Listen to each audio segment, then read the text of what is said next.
Ferro rods come in all shapes and sizes, but regardless of the size, they all work the same. Let's talk about some tips and tricks that'll help you get the most out of them, no matter how big they are.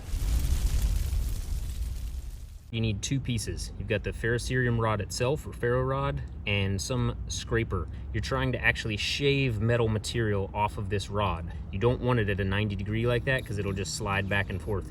You gotta tip it forward to about 30 degrees and you'll feel it bite. If you have a nice crisp edge, it'll bite into that material. And when you're ready, you can pull and launch some sparks. We do a pull technique like this because it allows you to be more accurate with where you're placing your sparks. So if I wanted to light this on fire, I can place them right there.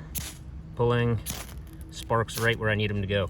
If I go the opposite method, which a lot of people do with larger ferro rods, and I'm pushing, if I've got a tinder bundle here and I push into it, I'm likely to knock it over, blow it apart, or knock it into a puddle. The other technique you could do is more of a flick. So it's kind of using both fingers, and you're just doing a little twist motion to chunk off a piece of metal. Even our necklaces will work the same.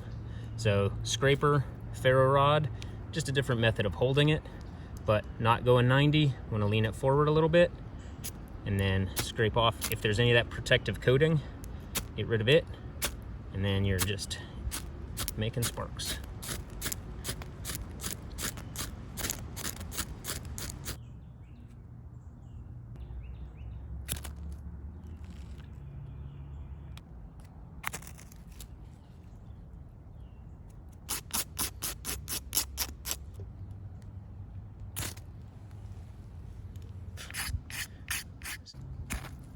Bada bing, bada boom.